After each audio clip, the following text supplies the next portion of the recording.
I've learnt to wait. Are we live? Are we live? Hello. Sorry about looking like a complete mess. I look like I've been dragged through a hedge backwards. Maybe I have.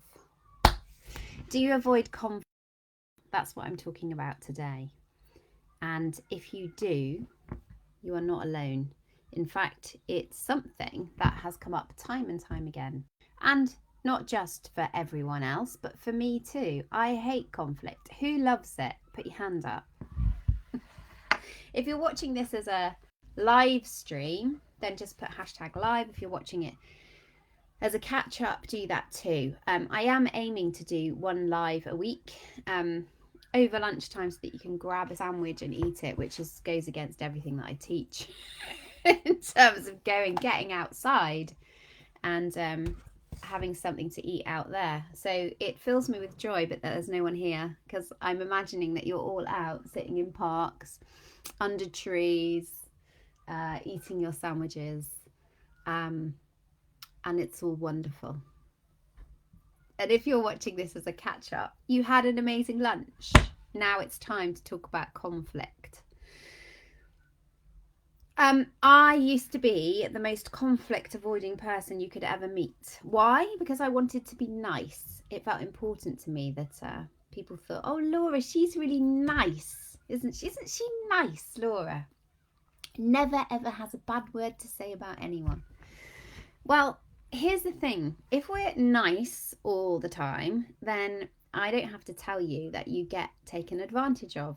And if you don't say how you feel about situations, then those things escalate because actually nobody knows that there's a problem if you're just being nice constantly. And of course, being nice has a payoff, and it has a payoff for all of us because people speak nicely about us. But of course, it goes far deeper than the ego.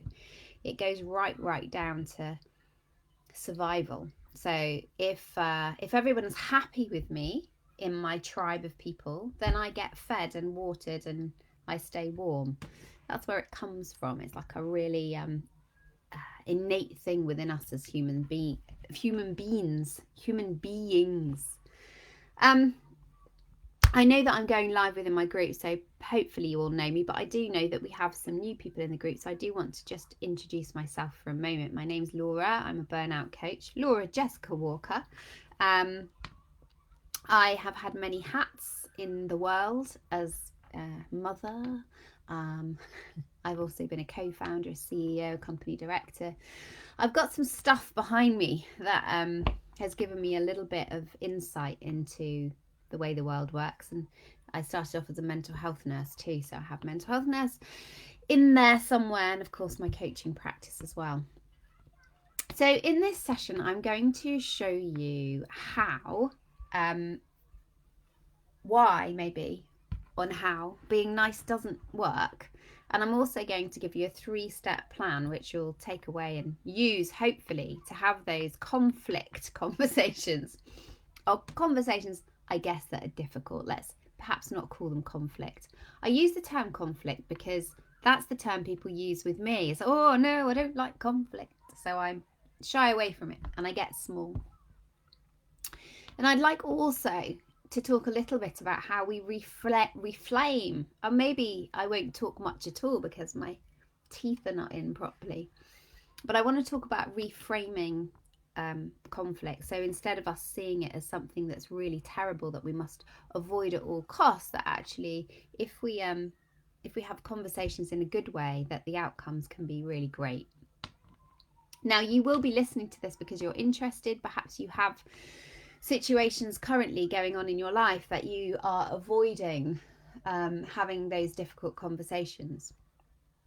So I'm going to give you a scenario, and it's one that one of my clients had. It was a member of her family, I think it was her auntie, was constantly on the phone. So she's a busy mum running a family, she's got a business, she's a busy woman, and yet her phone was ringing off the hook with auntie asking for specific things. So can you go to the shops and get me this? Or even when she was out in the middle of the day, are you anywhere near a shop because I'd like this?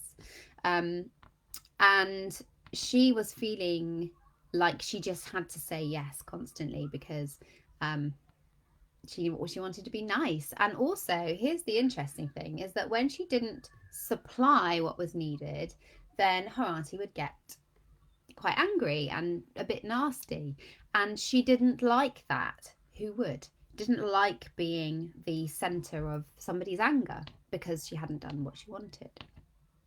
So here's what I taught her to do, is to carve out some protected time to have that conversation. So not having that conversation just on the hop, but actually saying, you know, Auntie Mildred, I'd really like to talk to you about something. Could we do that at 10 o'clock tomorrow morning? I'm going to come over. So that's the first thing, is carving out that protected time and ensuring that that is not a time where either of you are going to be disturbed. The next thing to do is explain the problem. So very often people don't even understand that there is a problem because we've been avoiding telling them.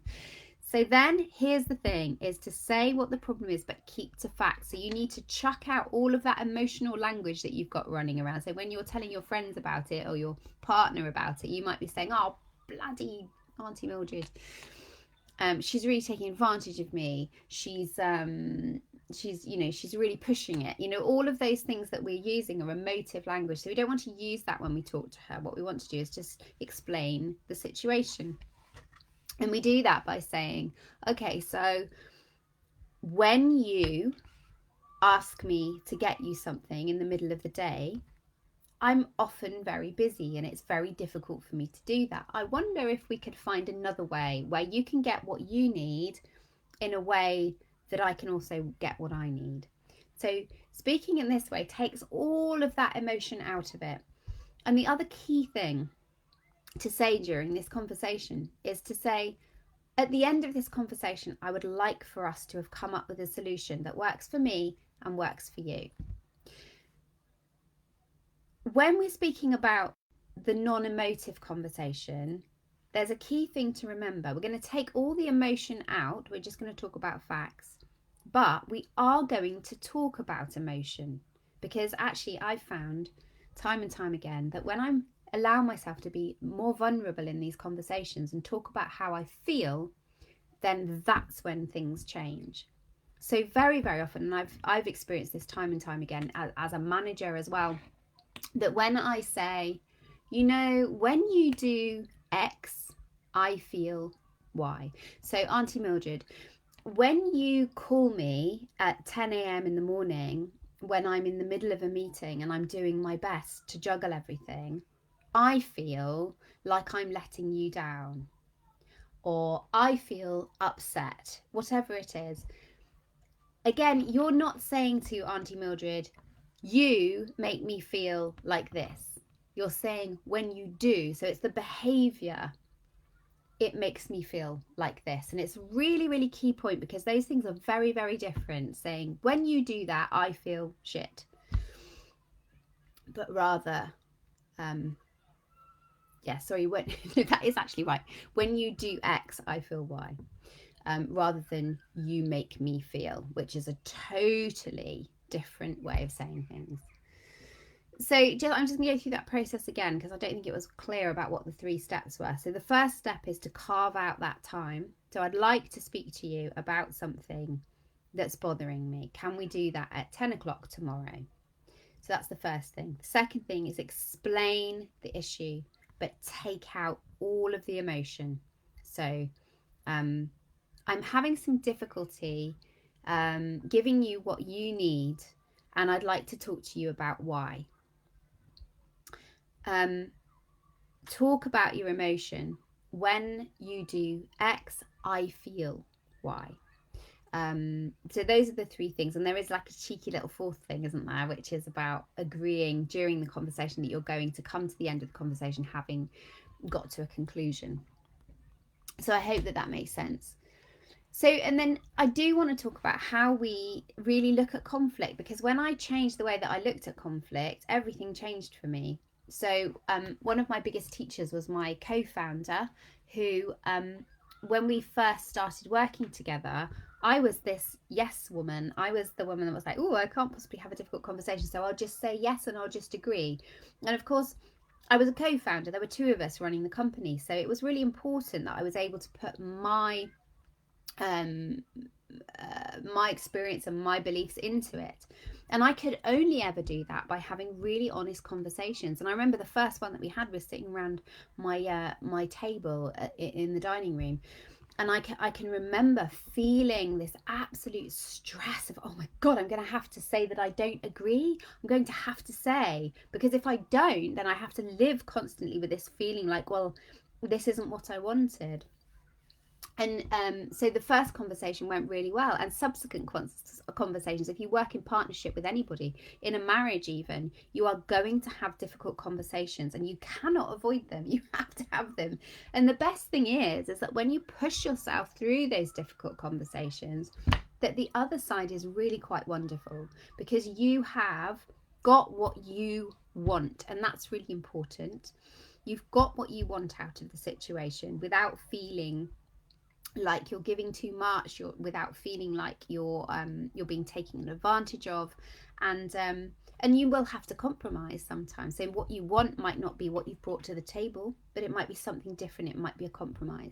So it's so important that we have them, and I do feel really passionately about it. Just push through those conversations, and it's far better when you're feeling fed up with the situation to make that call and say, we're going to have a conversation tomorrow at 10 o'clock, and get it over as quickly as possible. If you can do it on the same day, even better. We're going to have a conversation at 5 o'clock so that I can sleep better tonight and not worry about it. And the other thing that I will tell you is that when we worry about these situations, it makes them 100 times worse. They're usually absolutely fine. And sometimes, and this has happened to me too, sometimes you'll get to the end of the conversation and you'll think, okay, this person is never actually going to get what I mean and is never going to take it on board. And then I need to make a decision about what happens to that relationship going forward. So I hope that that's helpful. I also appreciate that sometimes you have to have relationships with people. I'm talking about ex-husbands, ex-wives, these sorts of people who will always be in your life, and you will always have to have those difficult conversations. And you don't really have the choice of saying, okay, well, you can't be in my life anymore. But it's really, really important that we continue to have those difficult conversations. So I hope that's helpful. It was a little bit higgledy-piggledy today. That's because I hadn't prepared as well as I had hoped that I would. So I apologise for that. I hope it's useful. Please stick stuff in the comments if it was. And also ask me other questions. There are other things that you want me to tackle. I'm here to do that every week. So ask me a question and I can make it alive for a Thursday. Thanks, guys.